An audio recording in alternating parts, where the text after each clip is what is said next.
Good evening. In a major and controversial move, Israeli leaders have approved a plan for the gradual military takeover of all of Gaza, a decision that defies the recommendations of the country's own military leadership and could take the nearly two-year war into uncharted territory. After a marathon 10-hour meeting, Prime Minister Benjamin Netanyahu's security cabinet backed his proposal to prepare for the capture of Gaza City's core, a stronghold where Hamas is believed to be holding hostages.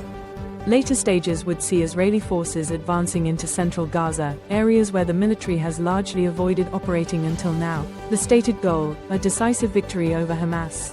The plan also calls for humanitarian aid to be provided to civilians outside combat zones.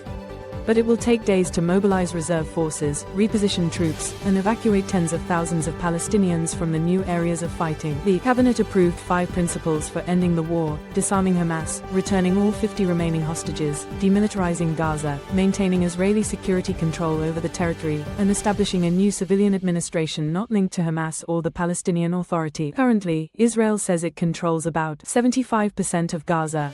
The remaining area, stretching from Gaza City in the north to Khan Yunis in the south, shelters millions, many living in tents and makeshift shelters after being displaced. Prime Minister Netanyahu confirmed in a Fox News interview that Israel intends to take over all of Gaza, arguing it will ensure security, remove Hamas from power, and hand governance over to Arab forces.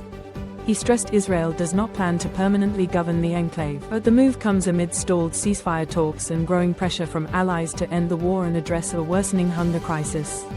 Israeli military chief of staff Lieutenant General Eyal Zamir has voiced strong concerns, warning of troop exhaustion and the risks of long-term governance over millions of Palestinians. Military leaders favor a renewed ceasefire instead of escalating combat. Opposition leader Yair Lapid called the plan a bad operational, moral, and economic idea. Families of hostages fear that expanding operations could lead to more deaths in captivity. Hamas, meanwhile, accused Netanyahu of derailing negotiations and revealing his true intentions. For Palestinians already enduring dire conditions, the prospect of an expanded offensive is alarming. Residents warn of catastrophic civilian casualties if Israel pushes deeper into densely packed areas. The Israeli military insists its operations target militants and weapons infrastructure, while accusing Hamas of embedding itself within civilian areas.